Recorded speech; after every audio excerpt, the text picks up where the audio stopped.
ओम नमः शिवाय। जय श्री राम। दोस्तों, मैं नरेंद्र वर्मा आपका भक्ति स्टोरी व्लॉग में एक बार से फिर स्वागत अभिनंदन करता हूं। आशा करता हूं आप सब ठीक होंगे और आपकी होली बहुत अच्छी तरह से मनी होगी। दोस्तों, होली का जैसे त्यौहार निकल गया, हमारी धर्म यात्रा के भी सारे आपने ब्लॉग देखे। बहुत आपका धन्यवाद, आपने इतना प्यार दिया। Thank you for my subscribers and viewers. दोस्तों, thank you also for YouTube. Thank you so much जिन्होंने हमारा साथ दिया और हमारे ब्लॉग को दिखाया। आज मैं आपको बताऊंगा केशव जी के बारे में और धृतराष्ट्र जी के बारे में। जब धृतराष्ट्र ने महाभारत में पूछा, हे केशव, मेरे 100 पुत्र मारे गए और मैं अंधा क्यों हुआ, मेरे पूर्व जन्म का क्या पाप था। तो आइए चलते हैं, इस बारे में हम आपको पूरी कथा सुनाते हैं। फिर आपसे अनुरोध करूंगा, प्लीज़ अधिक से अधिक ब्लॉग को लाइक करें, सब्सक्राइब करें, शेयर करें। I will request to YouTube, please viral my vlog. Thank you so much. Dhritarashtra आँख से अंधे हैं, लेकिन आँख के ना होने से वासना नहीं मिट जाती। आँख के ना होने से कामना नहीं मिट जाती। काश सूरदास से धृतराष्ट्र का ख्याल कर लिया होता तो आंखें फोड़ने की कोई ज़रूरत नहीं थी। सूरदास ने आंखें फोड़ ली थी इसलिए कि ना रहेगी आंखें और ना मन में उठेगी कामना, ना उठेगी वासना। पर आँखों से कामना नहीं उठती, कामना उठती है तो मन से। मन से हारे हार है, मन के जीते जीत है। आंखें फूट भी जाएं, फोड़ भी डालें तो भी वासना का कोई अंत नहीं है, जब तक आपका मन आपके स्वयं के कंट्रोल में नहीं है। 5 इंद्रियों में से मन सबसे तेज दौड़ता है, ये आप सबको पता होगा। गीता में भगवान कृष्ण ने कहा। पता नहीं कि जीवन काल में किसको क्या पता था कि धृतराष्ट्र के 100 पुत्र होंगे और क्यों मारे जाएं। इससे बड़ी विडंबना क्या होगी। महाभारत में धृतराष्ट्र के 100 पुत्र मारे गए थे। क्या ये उनके पूर्व जन्म के किसी कर्म का दंड था। धृतराष्ट्र अंधे थे, लेकिन जब उन्हें पता चला कि गांधारी के 100 संतानों को जन्म देने का आशीष है, तो अंधेपन का दुख मिट गया और धृतराष्ट्र के 100 पुत्र और एक पुत्री हुई। कुरुक्षेत्र में उनके 100 पुत्र मारे गए। एक पिता के लिए इससे बड़ी कोई विडंबना नहीं होती, उसे 100 पुत्र का शोक मनाना पड़े। श्री कृष्ण ने गीता में जो संदेश दिया था, उसे अर्जुन के अतिरिक्त संजय और धृतराष्ट्र ने भी सुना था। उसमें भगवान ने कहा था कि सब कुछ पूर्व निर्धारित है, सबको उनके पूर्व के कर्मों का दंड भोगना पड़ता है। धृतराष्ट्र की ये बात स्मरण थी। दुर्योधन और दुशासन मुख्य रूप से पांडवों और द्रौपदी के दोषी थे। उनके मारे जाने को तो धृतराष्ट्र कम दंडों से जोड़ रहे थे, पर शेष पुत्रों की तो कोई भूमिका ही नहीं थी। वे क्यों मारे गए, यह प्रश्न धृतराष्ट्र को कचोटता था मन ही मन। महाभारत युद्ध समाप्त होने पर धृतराष्ट्र ने श्री कृष्ण पूछा, मैं अंधा पैदा हुआ हूँ, मेरे 100 पुत्र मारे गए भगवान, मैंने ऐसा कौन सा पाप किया था जिसका ये दंड मिल रहा है। आपने अर्जुन से कहा था कि जो हो रहा है वह कर्मों का दंड है। मेरे अंधे होने के और 100 पुत्रों के मारे जाने के पीछे क्या कारण है, कृपया मुझे बताएं। अपने पुत्रों को खोने की पीड़ा से उबरने में यह काम आएगा। श्री कृष्ण ने महाराज धृतराष्ट्र को आपने उचित ही सुना था, कर्मों का दंड भोगना पड़ता है, इससे किसी को छूट नहीं है। राजा समर्थवान लोगों को कर्मों का दंड विशेष रूप से भोगना पड़ता है।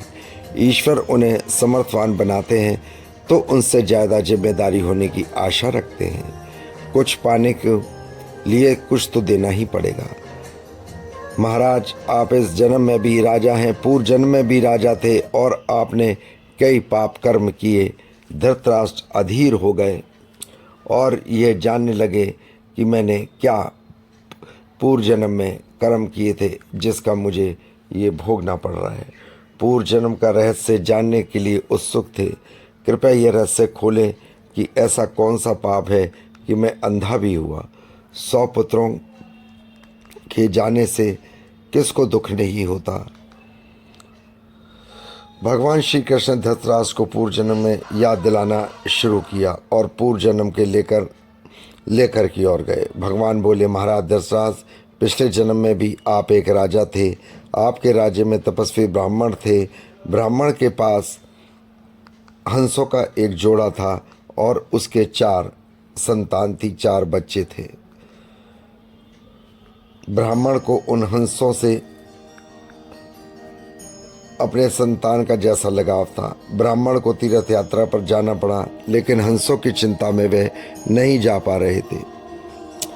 उसने अपनी चिंता एक साधु को बताई। साधु ने कहा, तीर्थ में हंसों को बाधक बनाकर हंसों का अगला जन्म खराब क्यों करते हो? राजा प्रजापालक होता है, तुम और तुम्हारे हंस दोनों उसकी प्रजा हैं। हंसों को राजा के संरक्षण में रखकर तीर्थ चले जाओ। ब्राह्मण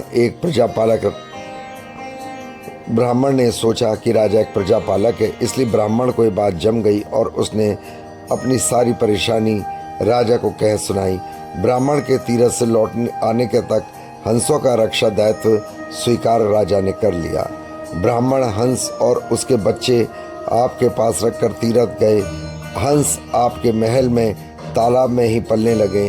आपको एक दिन मांस खाने की तीव्र इच्छा हुई। आप उस समय अपने महल के बाग में घूम रहे थे। आपकी नज़र उन हंसों के बच्चों पर पड़ गई और हंस पर पड़ गई। आपने सोचा, सभी जीवों का मांस खाया है, पर हंस का मांस आज तक नहीं खाया है।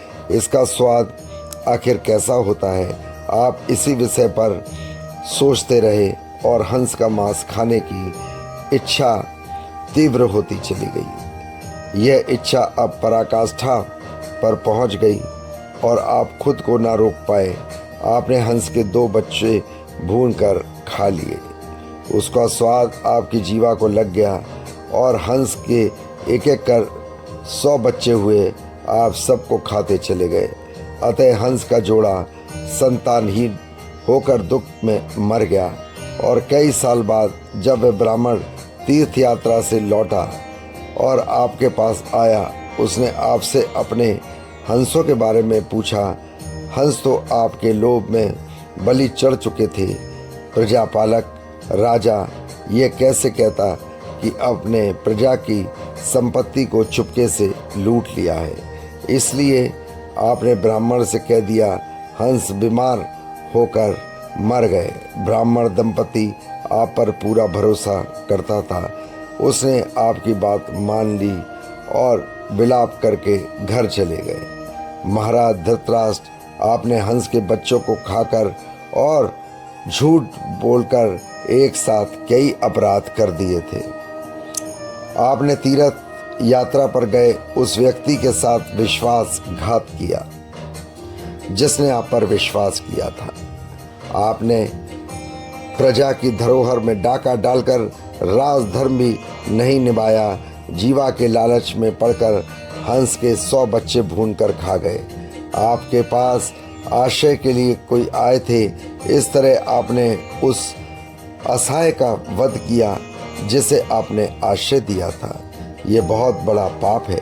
हे राजन, इन घोर पापों कर्मों को आपको दंड मिला है। जैसे आपकी जीवा के लालच में उन सब की जीवा के लालच में आप खा गए और इसकी आवश्यकता अधिक उदंड थी। आप जिसने आप पर आंख मूंद कर भरोसा किया, तीर्थ यात्री से आपने झूठ बोला और राजधर्म का पालन नहीं किया।